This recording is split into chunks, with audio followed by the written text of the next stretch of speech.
I choose myself, not because I'm selfish, not because I don't care about others, but because for too long I abandoned myself trying to please people who were never going to live my life for me. I woke up one day and realized something had to change. I realized that nobody feels my pain the way I feel it. Nobody carries my dreams the way I carry them. Nobody lies awake at night with my fears except me. And that's when it hit me. If I don't choose myself, nobody else will. For years, I waited. I waited for the right moment, the right support, the right encouragement. I waited for someone to tell me, "You're good enough." I waited for permission to become who I was born to be. And while I was waiting, life kept moving. Opportunities passed, time passed. Potential stayed locked inside me. Then I mustered something painful but freeing. Success doesn't come to those who wait. It comes to those who decide. And today, I decided to choose myself. Choosing myself means I stopped making excuses. It means I stopped blaming my past, my environment, my parents, my failure. Yes, things happened to me. Yes, life was unfair. Yes, I was hurt, disappointed, and delayed. But I refuse to let what happened to me define what happens next. I take ownership. I take responsibility. Because the moment I own my life is the moment I gain the power to change it. I choose myself even when it's uncomfortable, especially when it's uncomfortable. Because growth doesn't feel good. Growth stretches you. Growth embarrasses you. Growth embarrasses you. Growth exposes what you don't know yet. But comfort has never produced greatness. Comfort keeps you average. Comfort keeps you dreaming instead of doing. And I didn't come this far to stay comfortable. I choose myself when nobody is clapping, when nobody sees the grind, when nobody believes in the vision. I choose myself in the dark, when it's just me, my doubts, and my discipline. These real champions are built in silence before they are celebrated in public. I don't need applause to keep going. Don't need validation to stay committed. I know what I'm called to do. I choose myself by protecting my energy. Everybody can't come with me. Everybody doesn't deserve access to my time, my focus, my spirit. Some people love you, but don't know how to support your growth. Some people are comfortable with the old you because the new you challenges them. And that's okay. I bless them, but I still move forward because where I'm going requires focus, not distraction. I choose myself when motivation runs out because motivation is emotional, but discipline is spiritual. Discipline shows up when feelings disappear. Discipline works when excuses are allowed. Discipline keeps pushing when quitting feels logical. And I don't wait to feel like it. I do it because it needs to be done. Every day, every rep, every sacrifice, I choose myself by turning pain into power.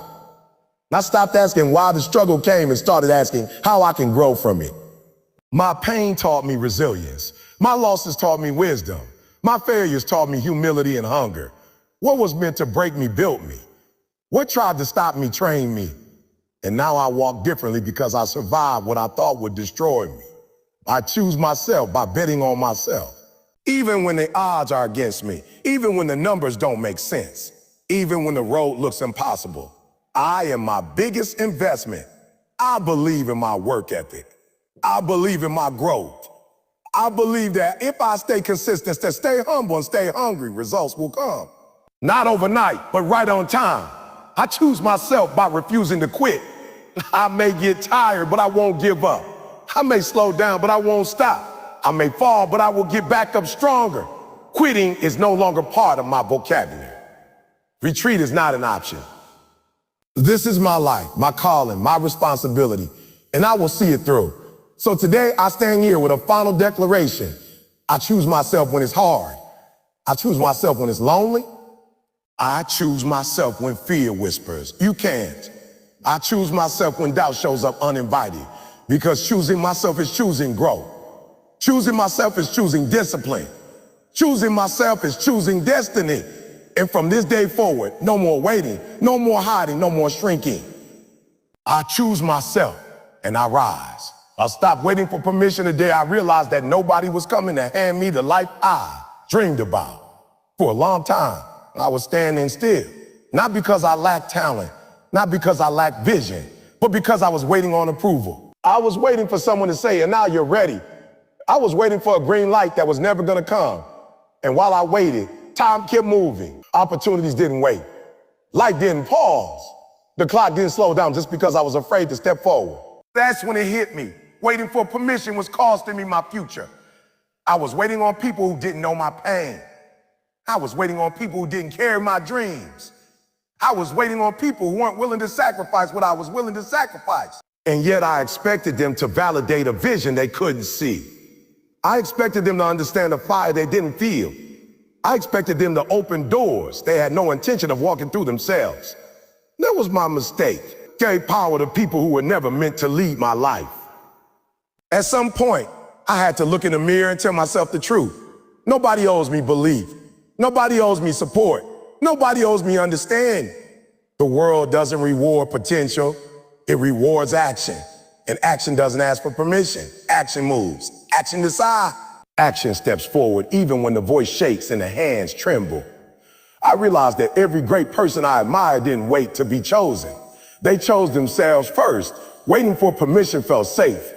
It felt comfortable. As long as I was waiting, I had an excuse. I could say, I'm just not ready yet. I could say, once they approve, I'll start. I could say, I'll move when the timing is perfect. But the truth was painful. Waiting was just fear in a respectable outfit. It was fear pretending to be patient. It was fear pretending to be wisdom. And once I saw it for what it was, I couldn't unsee it. Fear doesn't always scream. Sometimes fear whispers. It tells you to wait a little longer. It tells you to gather one more opinion. It tells you to delay just one more year. And before you know it, years have passed and you're still in the same place. Still talking about what you're going to do instead of what you've done.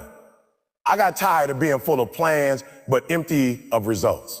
I got tired of explaining why I hadn't started instead of celebrating why I finished. I had to understand something critical. Permission is a trap. The moment you wait for permission, you place your destiny in someone else's hands. You let their comfort level decide your growth. You let their fear limit your future. You let their insecurity set the ceiling on your potential. And I refuse to live a life capped by somebody else's courage. I refuse to shrink because others were uncomfortable with my expansion. The day I stopped waiting for permission was the day I accepted responsibility. I stopped asking, do you think I can? And started asking, what will it cost me if I don't? I stopped asking, what if I fail? And started asking, what if I stay the same? Because staying the same was hurting more than the risk of failing ever could.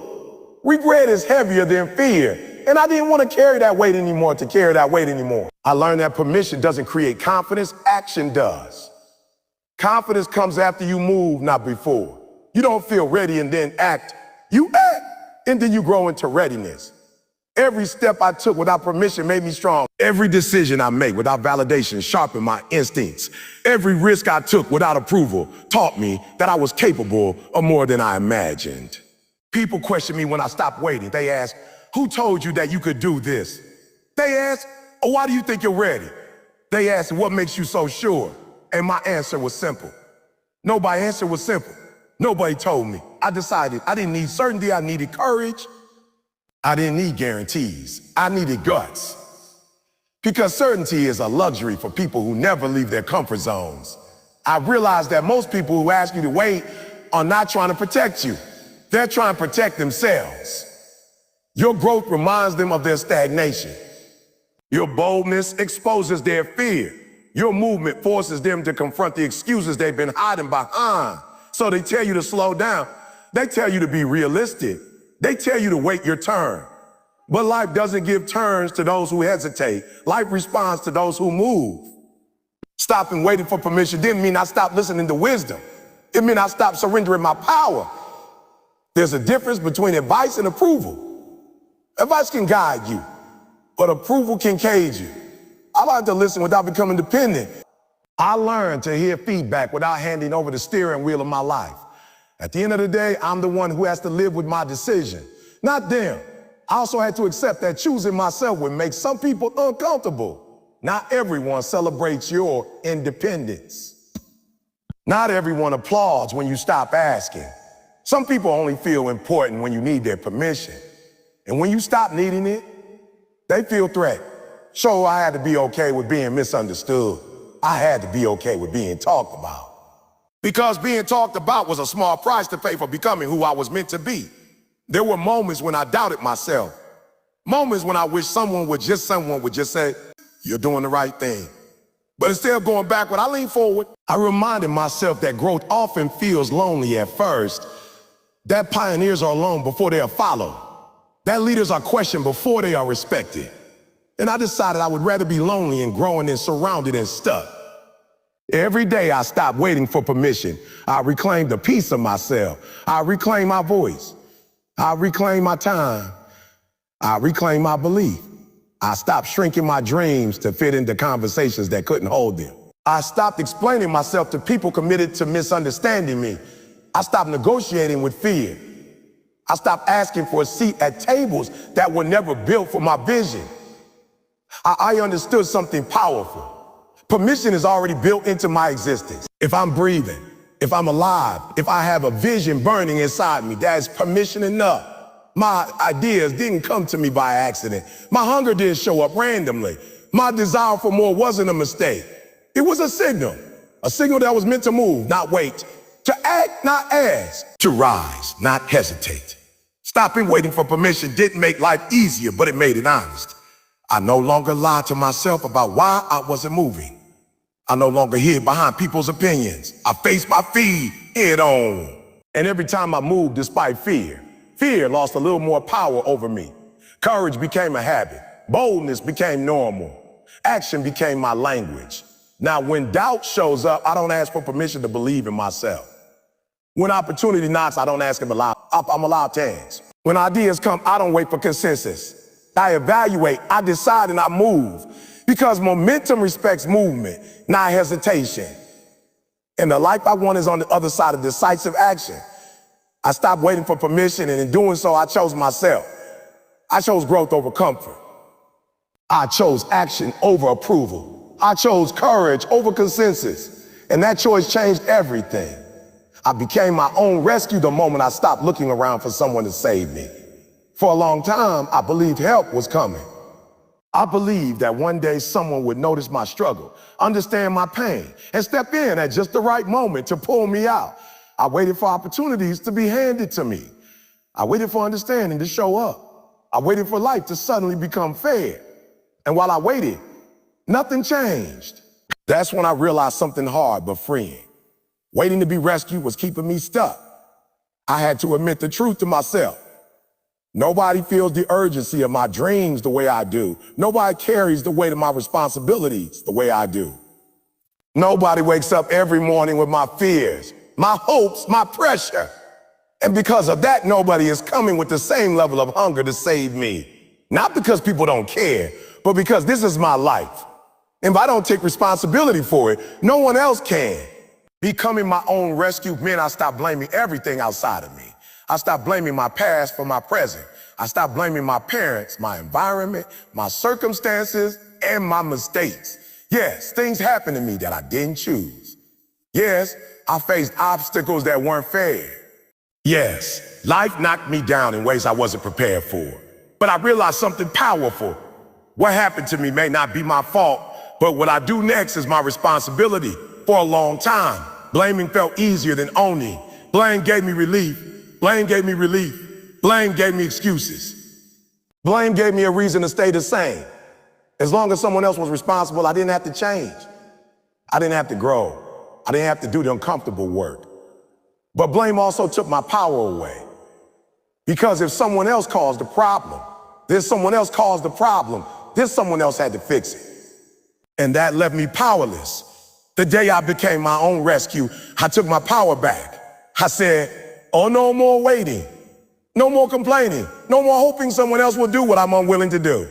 I looked at my life honestly and asked myself a tough question. What am I avoiding that I know I need to face? That question changed everything because deep down I already knew the answers. I just hadn't wanted to accept them. Rescuing myself didn't start with confidence. It started with honesty, I had to be honest about my habits, honest about my discipline, honest about my effort, honest about the ways I was sabotaging myself. I realized that sometimes the enemy wasn't outside. It was procrastination disguised as planning. It was fear disguised as caution. It was laziness disguised as exhaustion. And until I confronted those things, no rescue was coming. I stopped asking, why is this happening to me? And started asking, what am I going to do about it? That shift changed my mindset. Because of why me keeps you stuck in victimhood. But what now pushes you into leadership. Leaders don't wait to be rescued. Leaders assess the situation and take action, even when the situation isn't ideal. Becoming my own rescue meant showing up for myself, even when I didn't feel like it. Especially when I didn't feel like it. It meant waking up tired and still doing the work. It meant feeling discouraged and still taking the next step. It meant pushing forward without applause, without guarantees, without certainty. Because nobody was coming to drag me out of bed and make my dreams happen. That was on me. Becoming my own rescue meant showing up for myself even when I didn't feel like it. Especially when I didn't feel like it. It meant waking up tired and still doing the work. It meant feeling discouraged and still taking the next step. It meant pushing forward without applause, without guarantees, without certainty. Because nobody was coming to drag me out of bed and make my dreams happen. That was on me. I had to understand that motivation wouldn't always be there. Some days I felt strong. Some days I felt weak. Some days I felt inspired. Some days I felt empty. And if I waited to feel motivated to rescue myself, I would stay trapped forever. Discipline became my lifeline. Discipline became my rope. Discipline became to pull me out when emotions failed me. Rescuing myself also meant forgiving myself. I had to stop beating myself up for not knowing what I know now. I had to stop replaying my mistakes and punishing myself for past decisions. I realized that self-hate doesn't lead to self-growth. Grace does. Accountability doesn't mean shame. It means ownership. I hold myself responsible without destroying my confidence. I learned that nobody's coming to give me closure. Nobody is coming to apologize the way I need them to. Nobody is coming to undo the damage or rewrite the story, and waiting for that was keeping me emotionally stuck. Becoming my own rescue meant releasing people from expectations they were never going to meet. It meant closing doors myself instead of waiting for someone else to do it. There were moments when it felt overwhelming, moments when I wished someone would just take the weight off my shoulders, moments when I felt tired of being strong. But I reminded myself that strength is built, not given. And every time I carried myself through a hard moment, I became stronger than before. I didn't break. I adapted. I didn't collapse. I learned. I didn't quit. I evolved. I stopped saying, I can't do this alone, and started saying, I will learn how. That mindset changed everything. Because the truth is, nobody starts strong. Nobody starts knowing. Nobody starts ready. People become capable by stepping into responsibility before they feel prepared. I didn't need to know everything to start rescuing myself.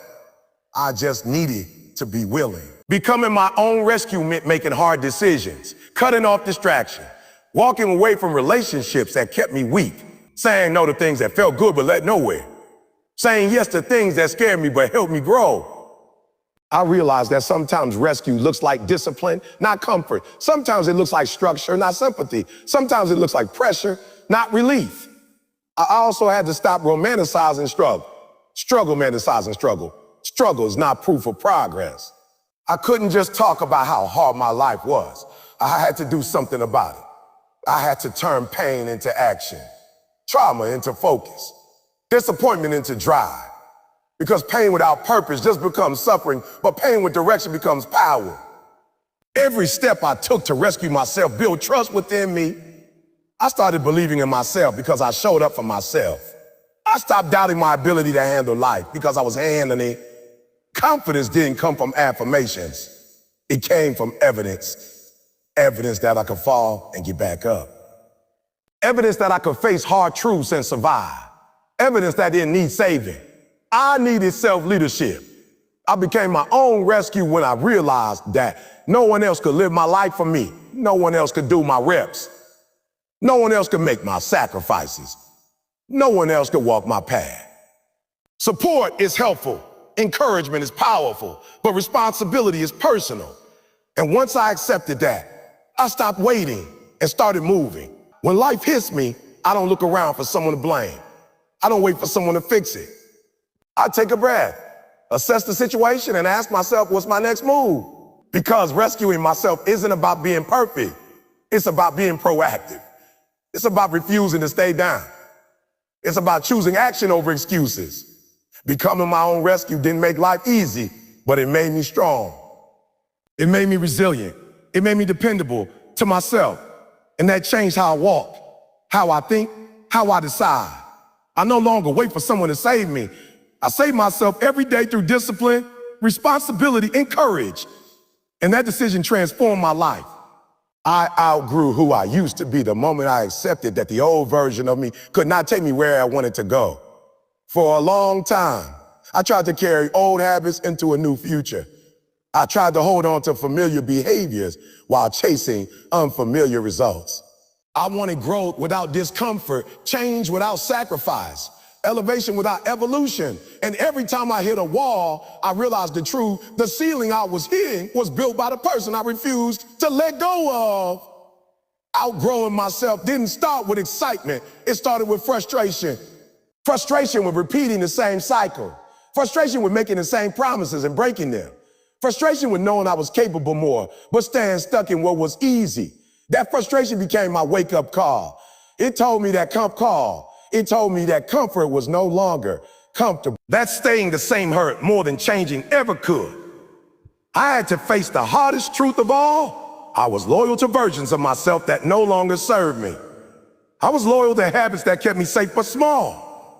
I was loyal to thinking patterns that explained my limitations instead of challenging them. I was loyal to environments that felt familiar even though they were holding me back. Letting go felt like betrayal, but staying was costing me my future. Outgrowing who I used to be meant accepting that growth requires loss. You don't level up without leaving something behind.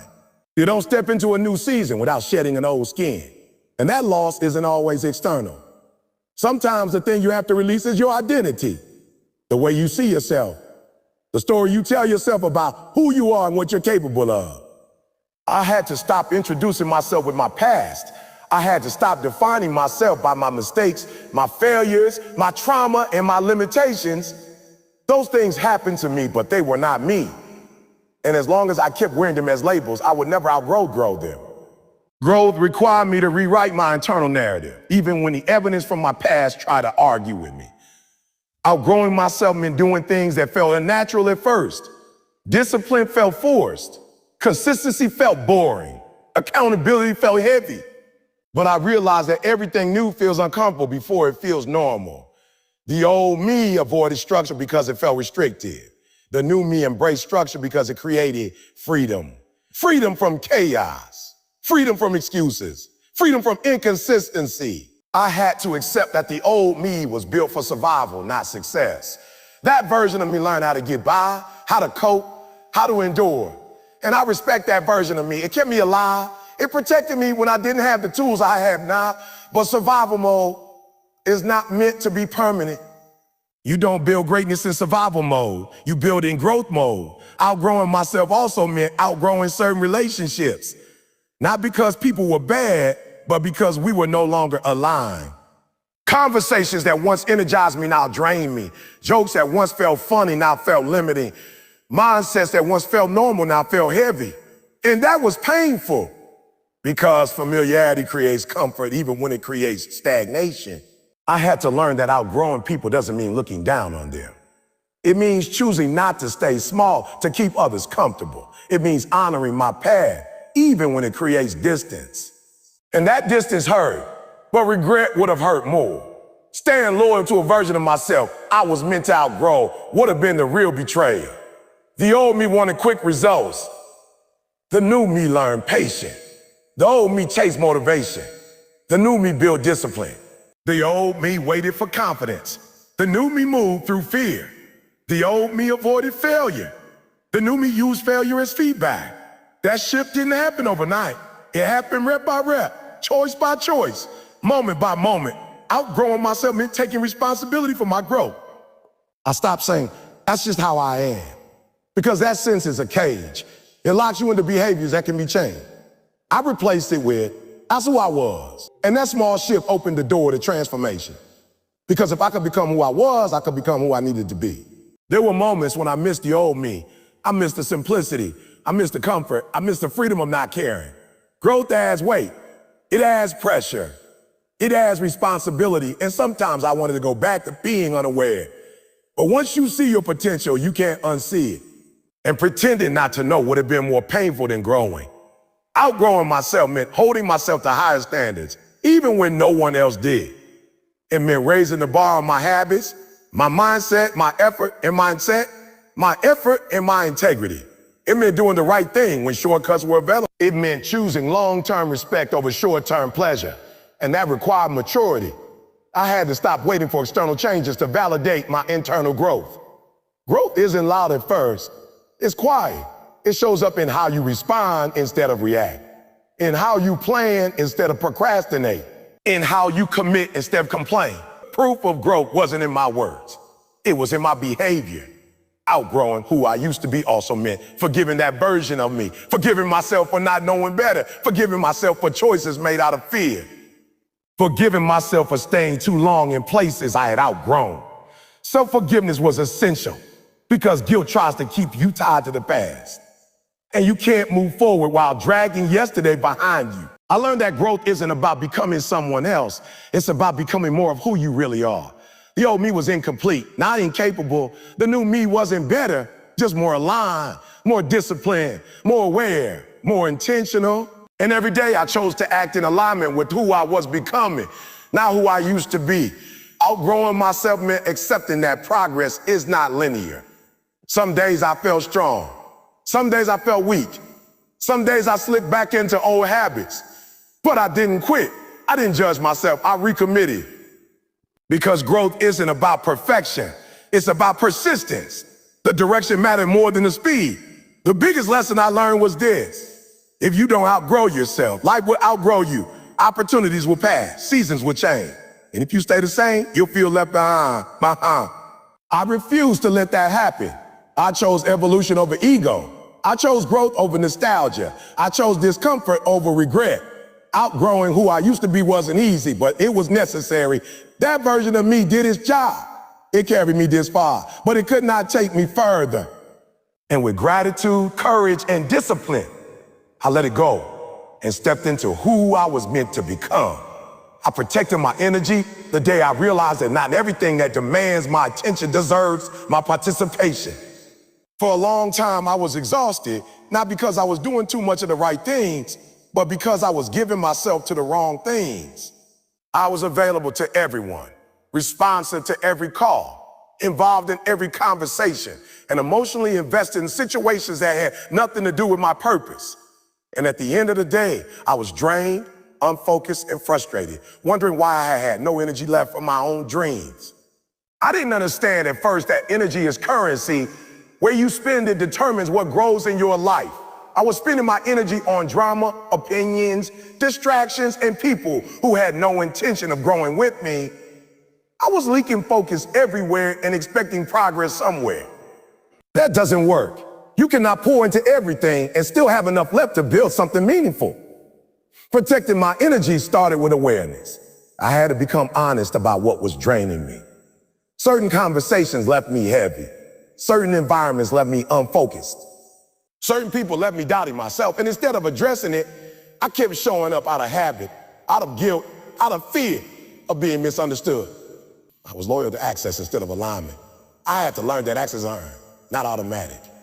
Just because someone can reach you doesn't mean they should.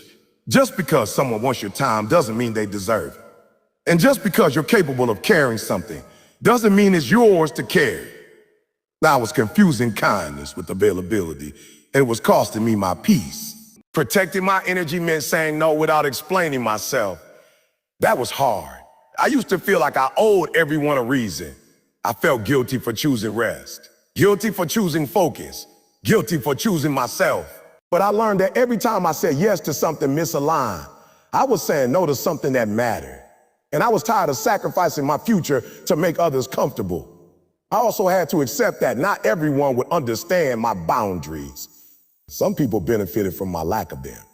When I stopped answering immediately, when I stopped overextending, when I stopped showing up for everything, some people took it personally. But boundaries are not punishment. They are protection. They are protection. They are direction. Protecting my energy meant removing myself from spaces where negativity was normalized. I didn't need to be around constant complaining, gossip, and pessimism. Even when disguised as humor, that energy was shaping my mindset. You become what you consistently consume. And I couldn't afford to feed my mind things that weaken my vision. I learned that peace is productive. Silence is strategic. Rest is not laziness. It's recovery. I stopped glorifying burnout. I stopped confusing business with progress. Just because I was moving didn't mean I was advancing. Sometimes the most powerful move is pulling back, recalibrating, and refocusing.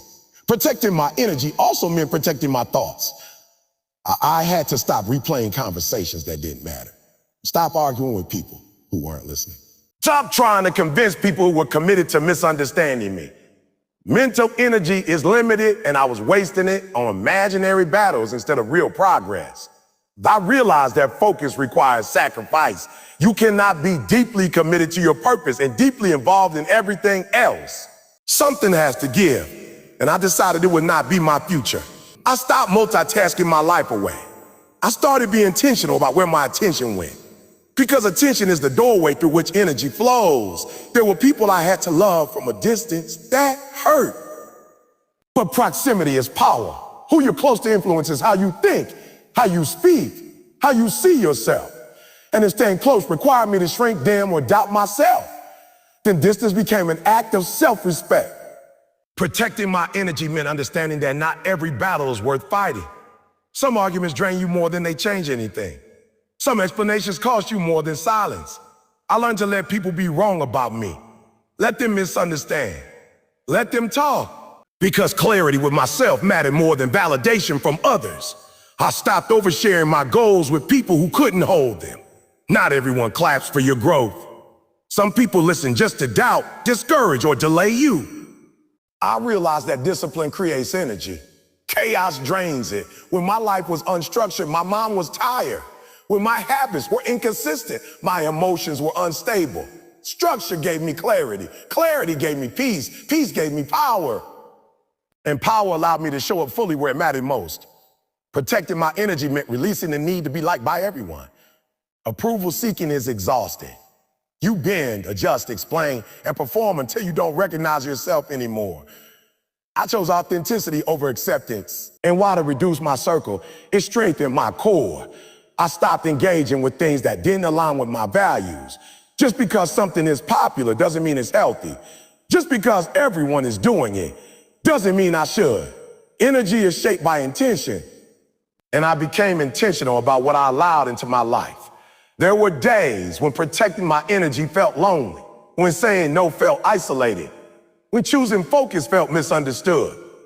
But I reminded myself that loneliness is temporary, regret is permanent. And the version of me I was becoming required solitude, discipline, and clarity. I learned that peace is not something you find, it's something you defend. Daily, actively, relentlessly, you don't drift into peace, you choose it. And sometimes choosing peace means disappointing people who are used to your chaos. Protecting my energy changed how I moved, how I spoke, how I decided. I became less reactive and more intentional, less available and more effective. Less scattered, more aligned. And that alignment multiplied my impact. Now I understand that my energy is my responsibility. No one else can protect it for me. And if I don't guard it, life will gladly spend it on things that don't matter. So I choose to protect my energy, not out of selfishness, but out of purpose. Because where I'm going requires clarity, strength, and focus. And I refuse to arrive there exhausted. I showed up even when I didn't feel motivated, and that decision changed the direction of my life. For a long time, I waited to feel inspired before I acted. I waited for the spark, the mood, the emotional push that made effort feel easy. And when that feeling wasn't there, I told myself I'd start tomorrow. Tomorrow turned into next week. Next week turned into someday. And someday never came. That's when I learned the hard truth. If you only show up when you feel motivated, you will never be consistent enough to win. Motivation is unpredictable. Some days it shows up loud and strong, and some days it disappears without warning. I realized I couldn't build a future on something so unstable. Feelings change, emotions shift, Energy rises and falls, but commitment has to remain. Commitment is what carries you when motivation leaves. And the moment I understood that, I stopped asking myself how I felt and started asking myself what needed to be done. Showing up when I didn't feel like it wasn't glamorous. It didn't look powerful. Some days I showed up tired. Some days I showed up discouraged. Some days I showed up angry, frustrated, and doubtful. But I showed up anyway. Because I realized that success doesn't require perfection. It requires presence. Progress happens when you're there, even if you're not at your best. Now, I had to break the habit of negotiating with myself. Every morning I used to ask, do I feel like doing this today? And depending on the answer, my effort would change. That question was sabotaging me. So I replaced it with a statement. No debate, no emotion attached, just identity. I stopped treating discipline like a decision and started treating it like a standard. Showing up taught me something powerful. Action creates energy. Waiting for energy kills it. The days I forced myself to start were the days I ended up feeling the strongest. The momentum didn't come before the work, it came from the work. I stopped expecting motivation to lead and allowed action to lead instead. There were days when everything in me wanted to quit, when the results weren't showing, when the effort felt invisible, when it seemed like nothing was changing. But I kept showing up. And over time, something shifted. Not immediately, not overnight, but gradually, consistency started to compound. Small efforts stacked up, tiny wins accumulated. What once felt pointless began to feel powerful. Showing up when I wasn't motivated built trust within myself. I started believing in myself because I kept my word to myself. Confidence didn't come from affirmations. It came from follow through. Every time I showed up despite my feeling, I proved to myself that I was dependable, that I wasn't controlled by my emotions, that I could be relied on. I also learned that motivation is often the result, not the requirement. We think motivated people are disciplined, but in reality, disciplined people become motivated because they see results, they feel progress, they build momentum. Waiting to feel motivated before you act is backwards. Action fuels belief. Belief fuels motivation. Motivation then fuels more action. But it all starts with showing up. There were days when showing up meant doing less than planned, and I had to learn that that was okay. Something is always better than nothing. A short workout is better than no workout. A rough draft is better than a blank page. A small step forward is better than standing still. Perfectionism used to keep me frozen. Showing up imperfectly set me free. I stopped romanticizing the grind and started respecting the routine. Winning doesn't come from intensity once in a while. It comes from consistency every day. The mundane work, the boring repetitions, the unseen effort. That's where growth lives. And once I accepted that, stopped chasing excitement and started building systems. Showing up when I didn't feel motivated also forced me to confront my excuses. I realized how often I used tiredness, stress, and busyness as reasons to stop. Life is always going to be full. There will always be something happening. And if I waited for life to slow down, I would be waiting forever. I had to learn how to move forward despite the noise. I learned to separate feelings from actions. Just because I felt unmotivated didn't mean I was incapable. Just because I felt discouraged didn't mean I was failing. Emotions are information, not instructions. They tell you how you feel, not what you should do. And once I stopped letting my emotions lead, my progress became steady. Showing up also meant showing up mentally, being present, focused, intentional. I stopped going through the motions. I stopped half committing. Even on low energy days, I gave what I had. Because effort is not measured by how much you do, but by how honestly you show up with what you have. There were times when nobody noticed my consistency. No praise, no recognition, no applause, but I kept going. Because I realized that if I needed external validation to stay consistent, I would always be dependent. I learned to respect myself enough to show up even when nobody was watching.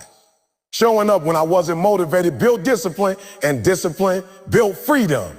Freedom from emotional roller coasters, freedom from self-doubt, freedom from starting over again and again. Discipline created stability. Stability created confidence. Confidence created results. You stop seeing yourself as someone who tries and start seeing yourself as someone who does. That shift is powerful because once you believe you are consistent, you act consistent.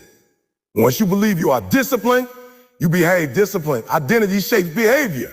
There were setbacks, days I missed, moments I slipped, but I didn't quit. I didn't shame myself. I recommitted. Consistency isn't about never failing. It's about never stopping. Progress is built by returning, not by perfection. Over time, showing up became normal. What once felt forced became automatic. What once required effort became habit. And habits compound quietly. You don't notice them day to day, but you feel them over time. That's how transformation happens. Not in big emotional moments, but in small repeated action. I no longer wait to feel motivated. I move, and motivation follows. I don't ask how I feel. I ask who I want to become. And then I act accordingly. Showing up, especially on the hard days, became my advantage. Because the days you don't feel like showing up are the days that matter most. Anyone can work when it's easy. Anyone can push when they're excited. But champions are built on the days they didn't feel like it and showed up anyway. I turned pain into power the day I realized that suffering doesn't have to break you. It can build you. For a long time, I approached pain as an enemy, as something to avoid, something to escape. I ran from discomfort, hid from struggle, and tried to numb the moments that hurt. But life has a way of teaching you that pain is inevitable. Loss, disappointment, rejection, failure, they all show up. And the question isn't whether they will arrive. The question is how you respond when they do. For years, I let pain define me. I wore it like a badge of defeat. I replayed past failures over and over, allowing them to dictate how I saw myself. I thought that because something hurt, it meant I was broken. I thought that because someone betrayed me, I was powerless. I thought that because I had lost, I was defeated. And in that thinking, I handed my power to the very thing I feared, my pain. But one day I made a conscious decision. I said to myself, this pain will not be my prison. It will be my fuel. That decision changed everything. I stopped asking, why me? And started declaring, try me. I realized that pain only has power if you give it the authority to control you, then I refuse to give it authority anymore. I chose to convert every hurt into strength, every setback into momentum, every wound into wisdom. Turning pain into power required me to face it head on.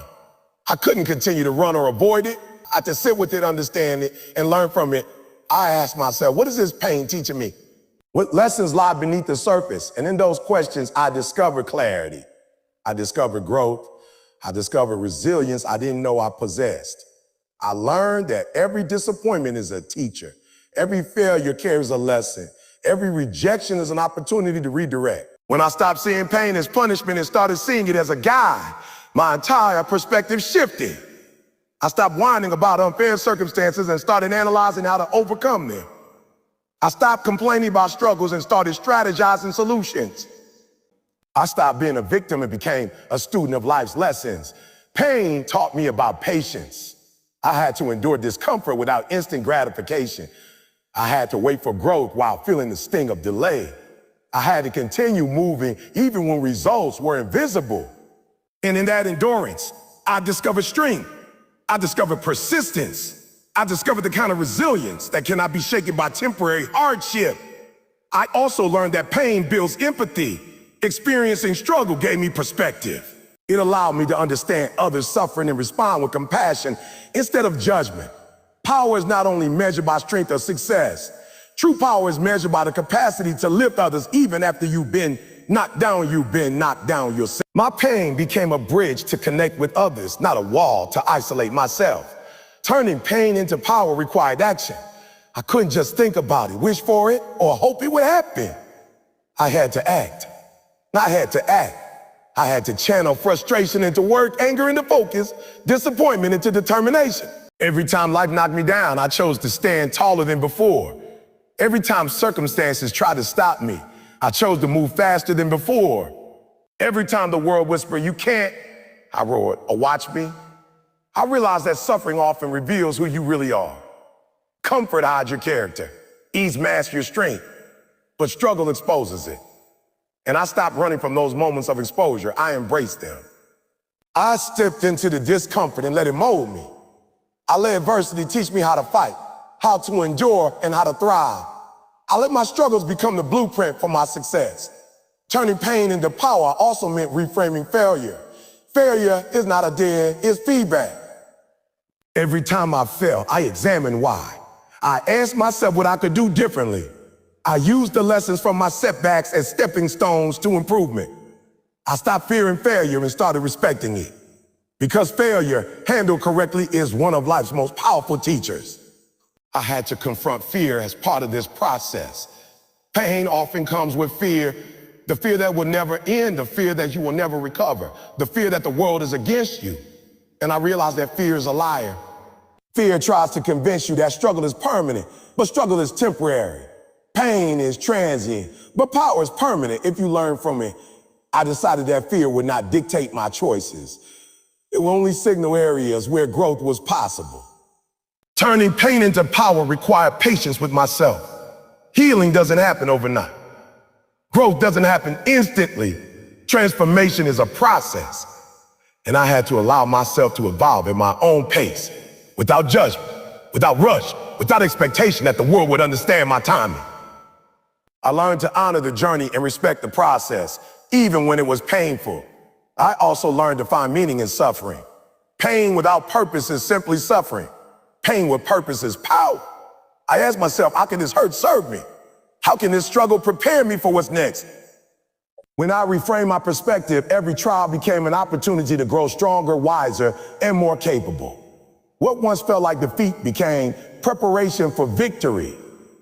Turning pain into power required persistence. There were days I wanted to quit. There were moments I felt defeated. I discovered that resilience is built through repeated exposure to pain. The more I endured, the more capable I became. The more I faced adversity, the more I learned to navigate it. The more I overcame obstacles, the more confident I became in my ability to handle whatever life threw at me. Pain was no longer my enemy. It was my training ground.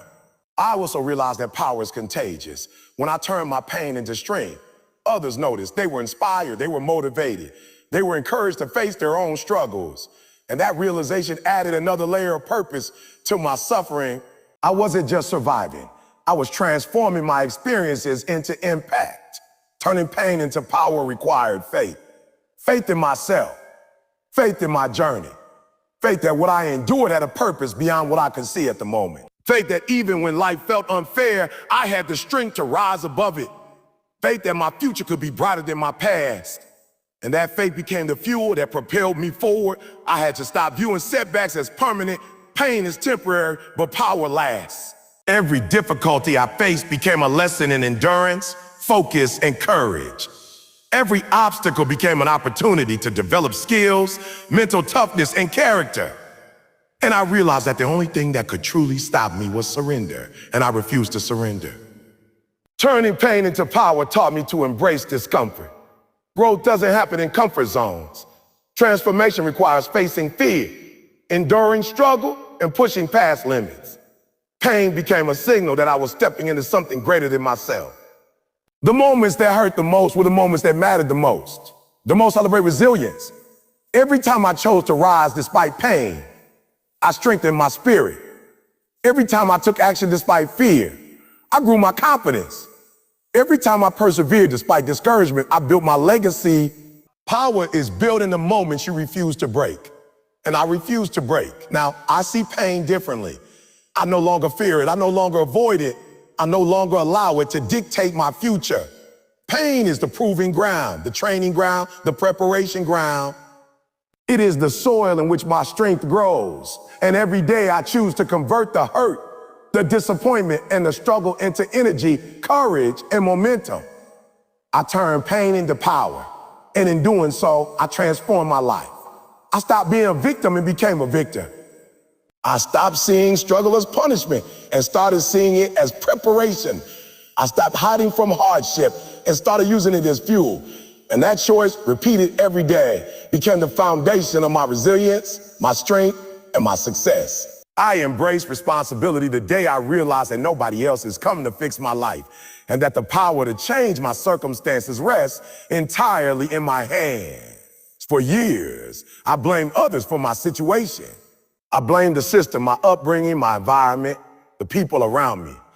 I thought if someone just intervened, if someone just noticed, if someone just cared enough, my life would turn around. And for a while, thinking gave me comfort. It allowed me to postpone action. It allowed me to stay in a place of waiting, of hoping, of relying on someone else to do what only I could do. But waiting is a trap, and hope without action is a mirage. I had to confront a hard truth. Responsibility is personal. No one else is accountable for my dreams, my discipline, my growth, or my results. My life is mine alone. And the sooner I accepted that, the sooner I could step into true power. Responsibility is not a punishment, it's an opportunity. It's the lever that allows you to move your life in the direction you want. When I realized that, everything changed. Embracing responsibility started with small decisions. I stopped blaming traffic when I was late. I stopped blaming the economy when my finances were tight. I stopped blaming others when relationships fail. I began asking myself, what can I do differently? What can I control? What is my role in this situation? That shift in thinking empowered me. Suddenly, instead of feeling helpless, I felt capable. Responsibility requires honesty. You cannot take responsibility if you are lying to yourself about your effort, your choices, or your limitations. I had to face the reality of where I was falling short, the moments I made excuses, the ways I sabotaged my own progress. Owning those truths was uncomfortable, but it was necessary. Because until I acknowledged my role in my life's outcomes, I could not influence the results I wanted. I realized that excuses are the enemy of responsibility. Excuses give temporary relief for long-term stagnation. Every time I blamed someone else, I surrendered my power. Every time I justified a failure with "it's not my fault," I reinforced my helplessness. Responsibility is about stopping the excuses, looking in the mirror, and asking, what am I going to do about this? It's about transforming complaints into commitments, problems into projects, and setbacks into solutions. Taking responsibility also means discipline. You cannot take control of your life without creating habits that support your goals. I had to develop routines, enforce boundaries, and hold myself accountable even when it was uncomfortable. Responsibility is easy when things are going well, but it is tested in times of difficulty. I learned that my character is revealed in how I respond when life doesn't go according to plan. I had to stop waiting for motivation, support, or the perfect circumstances to start taking responsibility. Life isn't perfect. People will let you down. Opportunities won't always align with your schedule. And if I waited for everything to be ideal, I would never act. Responsibility demanded that I move forward despite uncertainty, despite fear, despite doubt. Tried to attack even when I didn't feel ready, even when the path wasn't clear. Owning responsibility also required humility. I had to admit that I didn't know everything and that I would make mistakes along the way. But mistakes are part of the process. They are lessons disguised as failure. Responsibility doesn't mean perfection. It means ownership. When I took responsibility for my errors, I learned from them, corrected course, and grew stronger. Avoiding accountability only prolonged my struggle and limited my potential. I also learned that responsibility expands freedom. When I stopped blaming others and started owning my choices, I gained control over my life. Instead of feeling like a passenger in my own story, I became the driver. I could choose my actions, my responses, my focus, and my priorities. Responsibility gave me leverage. It gave me the ability to influence outcomes instead of waiting for chance or circumstance. Taking responsibility is not easy. It can be lonely. It requires rejecting victimhood and embracing the weight of your own decisions. It means making hard choices when no one else will. It means doing the work that nobody sees, that nobody cheers for, and that nobody appreciates. But it is in these moments, the quiet, unseen moments of accountability, that true power is built. I had to learn to stop delegating my emotions to others.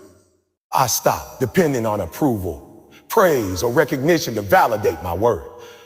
I stopped letting others' opinions dictate my actions. Responsibility meant recognizing that my success, my happiness, and my fulfillment were my job alone.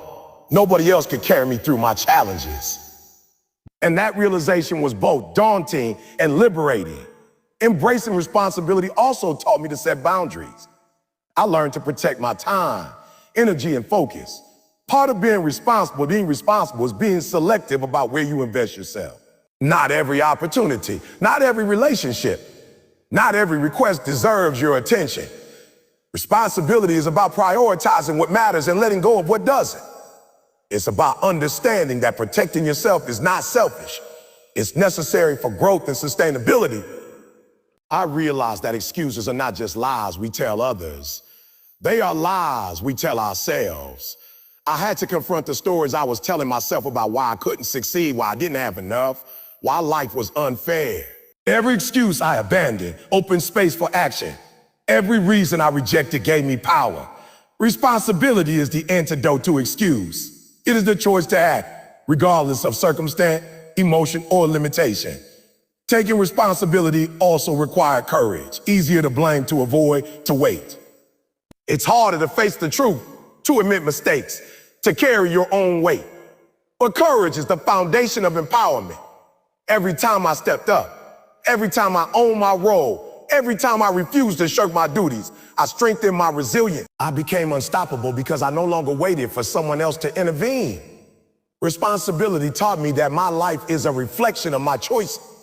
Every outcome, every opportunity, every challenge is influenced by the decisions I make. Instead of being a victim of circumstance, I became an architect of my destiny.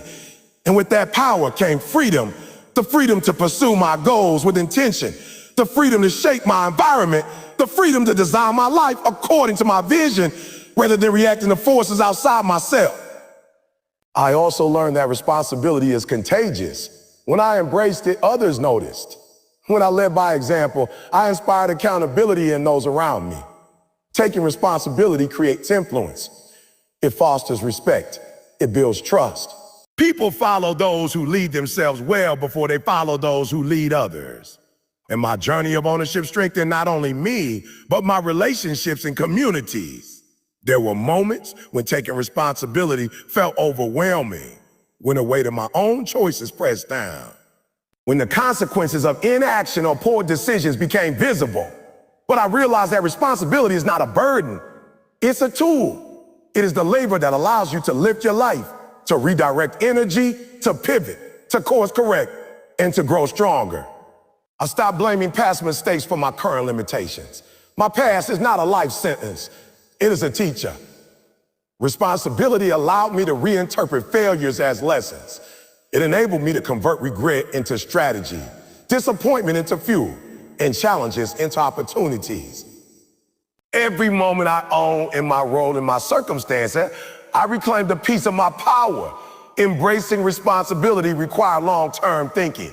It wasn't about short-term gratification or temporary comfort. It was about understanding that the consistent choices I make today will shape my life tomorrow. Every action, every decision, every effort, small or large, matters. Responsibility is the commitment to invest in the long game, to plant seeds today for a harvest I will reap in the future. Responsibility transformed my mindset. I stopped asking, well, why is this happening to me? And started asking, what can I do to change it? That simple shift in questioning rewired my approach to life. Instead of feeling helpless, I felt capable. Instead of waiting, I acted. Instead of blaming, I sighed. Responsibility turned my focus inward where it belongs and gave me the clarity and power to act with purpose. Taking responsibility also demanded resilience.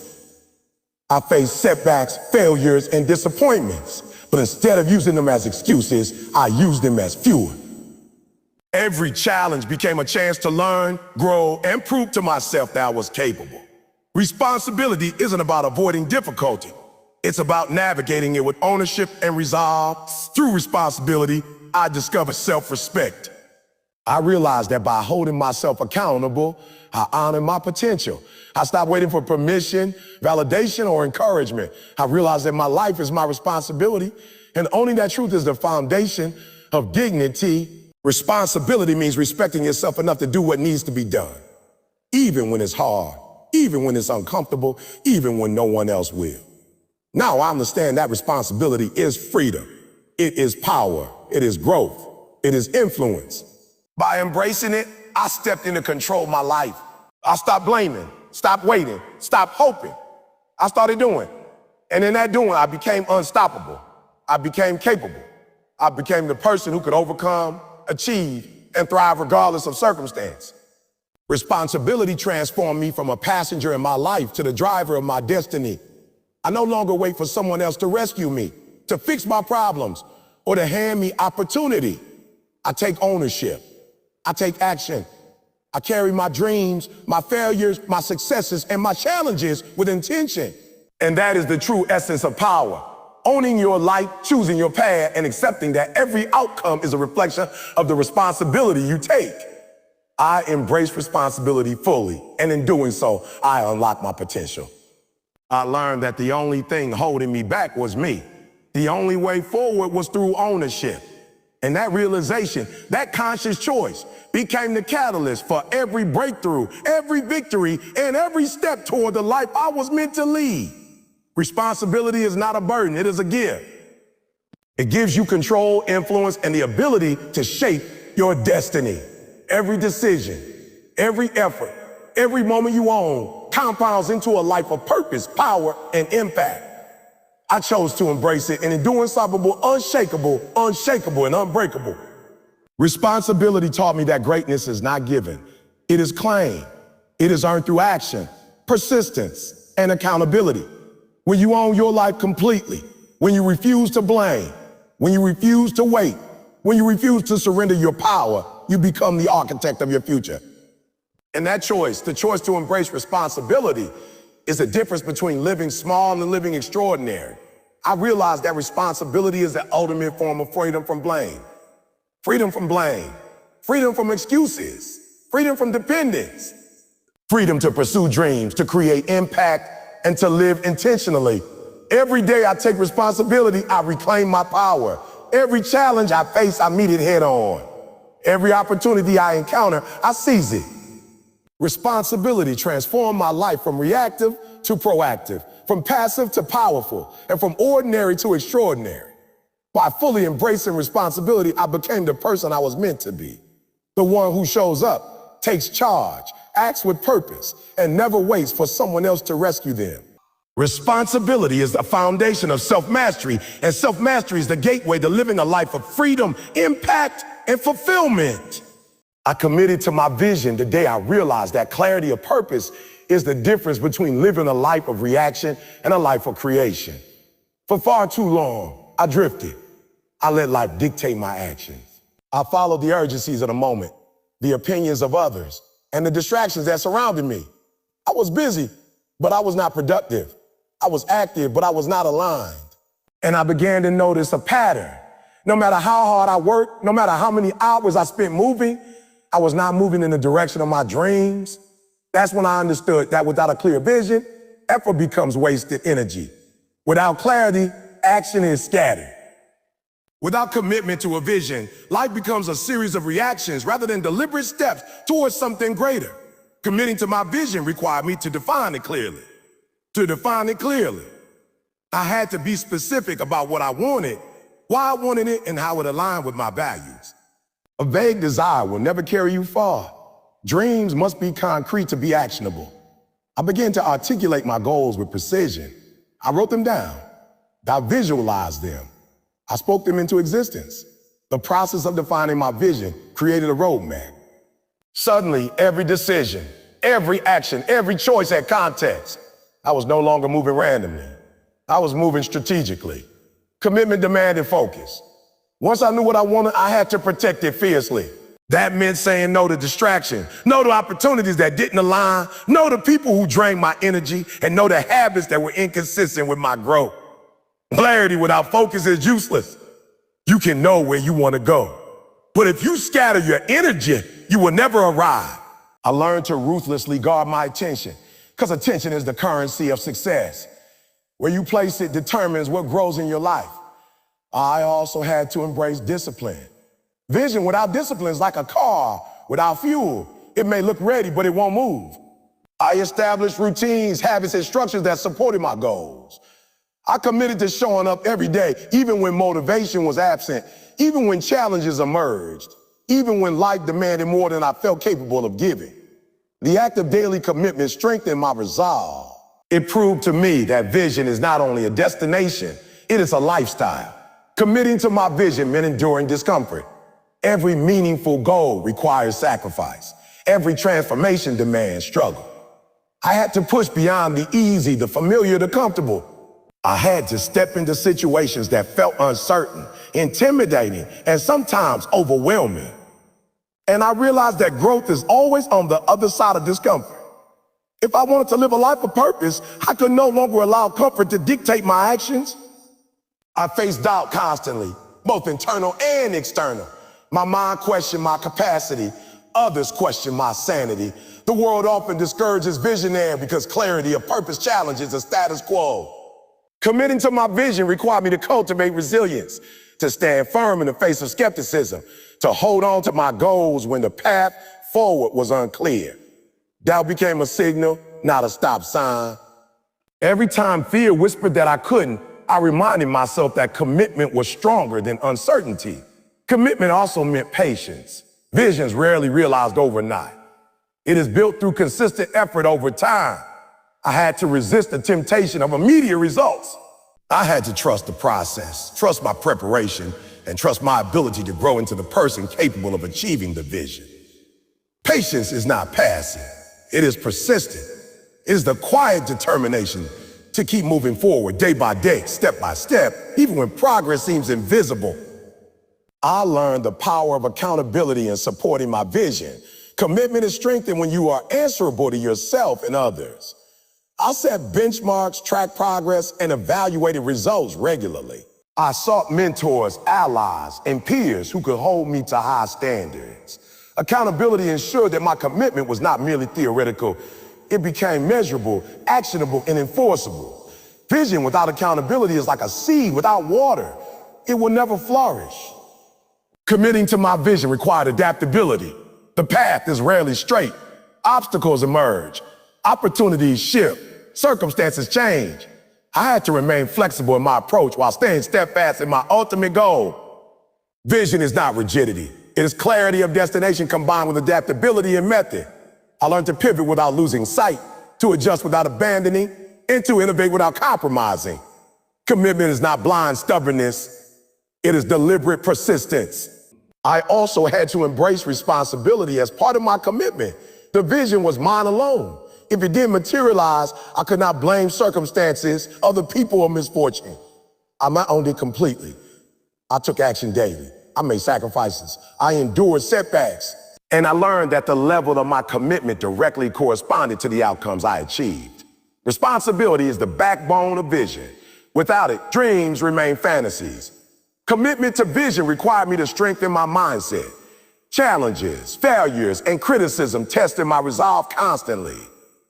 I had to develop mental toughness, the ability to stay focused under pressure, and the courage to continue despite adversity. I trained my mind to remain aligned with my purpose, to reject distractions, and to maintain unwavering belief in my potential. Mindset is the fuel that powers vision when circumstances threaten to extinguish it. I discovered that vision is contagious. Committing to it inspired others. When people see you unwavering in your pursuit, disciplined in your habits, and relentless in your action, they are drawn to your energy. Commitment builds influence not by words, but by demonstration. By committing to my vision, I became a magnet for support, collaboration, and opportunity. People wanted to be part of something purposeful, and clarity of purpose attracts alignment. I learned to embrace failure as part of the process. Commitment does not mean perfection. It means persistence. I failed repeatedly, but each failure provided insight. Each setback taught me strategy. Each mistake illuminated a better way forward. I stopped fearing failure and started seeing it as feedback.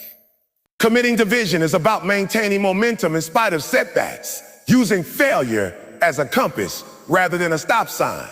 Committing to my vision required emotional regulation. Pursuing something meaningful brings pressure, stress, and moments of doubt.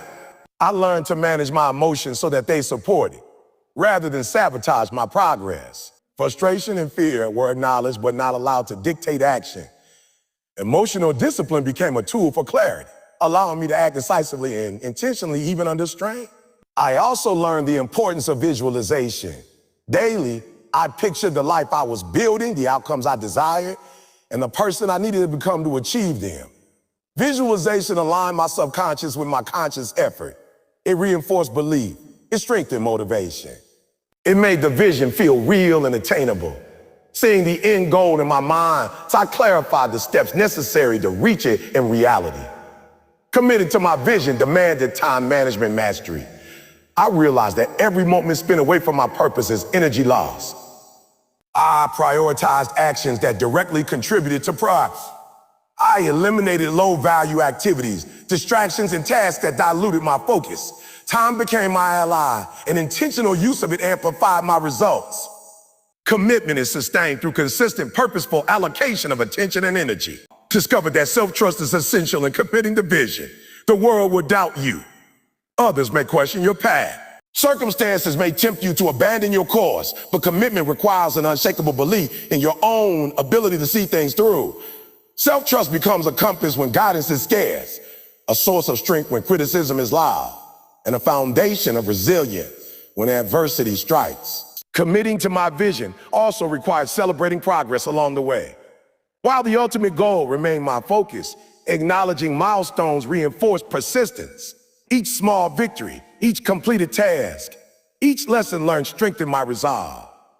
Commitment is reinforced by recognizing growth, not just longing for the end. Small wins compound into momentum, and momentum fuels sustained effort. I realized that energy management is crucial in sustaining commitment. Vision requires endurance, and endurance requires vitality. I learned to nourish my body, mind, and spirit, ensuring I had the stamina to maintain daily action. Sleep, nutrition, exercise, and reflection became part of my strategy. Commitment is holistic. It is not just mental. It requires total alignment of effort and well-being. Commitment to vision demanded consistency even when enthusiasm waned. The days that felt easy were less defining than the days that felt hard. Showing up when energy was low, motivation was absent, or circumstances were challenges or challenging solidified habit, reinforced character, and demonstrated integrity. True commitment is proven in how you act when conditions are not ideal. I discovered that vision requires courage to defend. Others may doubt, criticize, or even ridicule. Pursuing something meaningful often involves stepping away from comfort, familiarity, and consensus. I had to embrace boldness, defend my choices, and remain steadfast in the face of opposition. Commitment is courage applied consistently, not occasionally. Finally, committing to my vision transformed my identity. I stopped seeing myself as someone who reacts to life and started seeing myself as a creator of it. I aligned my habits, thoughts, and actions with my desired outcomes. I became a person defined by purpose, discipline, and intention. Commitment reshaped my character, my relationships, and my influence. By committing fully, I became unstoppable in pursuit of my dreams. Committing to my vision is not a one-time event. It is a daily choice. Every decision, every action, every moment presents an opportunity to reinforce or weaken that commitment. And by choosing daily, consistently, and intentionally, I turn clarity into action, action into momentum, and momentum into fulfillment. This commitment is the bridge between dreams and reality. And walking it every day transforms not only what I achieve, but who I become. I choose myself not because I am selfish, but because I finally understand I cannot pour from an empty cup. For years, I tried to be everything to everyone. I tried to carry expectations that were never mine, live up to standards I never set, and chase approval that never truly fulfilled me. And the more I gave away without choosing myself, the more I lost pieces of who I was meant to be. Today, this ends. Today, I make a decision that changes everything. I choose myself. Choosing myself does not mean I stop loving others. It means I stop abandoning myself. It means I stop shrinking so others can feel comfortable. It means I stop apologizing for my ambition, my growth, and my desire to become more. I realize that every time I ignore my needs, my calling, and my inner voice, I pay for it with regret. And regret is far more expensive than discipline, courage, or sacrifice. I choose myself because no one else can live my life for me. No one else will wake up with my dreams. No one else will carry my consequences. No one else will answer for the time I wasted or the potential I buried. At the end of this journey, it will not matter how many people I pleased if I disappointed myself. It will not matter how many opinions I followed if I never honored my purpose. This is my life, and I take responsibility for it fully. I choose myself even when it's uncomfortable, even when it requires hard conversations, even when it means letting go of people, habits, and environments that no longer align with who I am becoming. Growth demands separation. Transformation requires distance from what keeps you small. And I understand now that every level requires a new version of me, a stronger mindset and a deeper commitment. I choose myself on the days I'm tired, on the days doubt creeps in, on the days results are invisible, on the days nobody claps, nobody notices, and nobody believes. Because choosing myself is not about external validation. It is about internal alignment. It's about waking up every day knowing I'm living in truth, not fear. I choose myself by showing up consistently, even when motivation disappears. I choose myself by doing the work when it is boring, repetitive, and demanding. I choose myself by honoring my commitments, not because it feels good, but because it builds character. Discipline becomes an act of self-respect. Consistency becomes proof that I trust myself. I choose myself by refusing to let my past define my future. Mistakes do not disqualify me. Failures do not label me.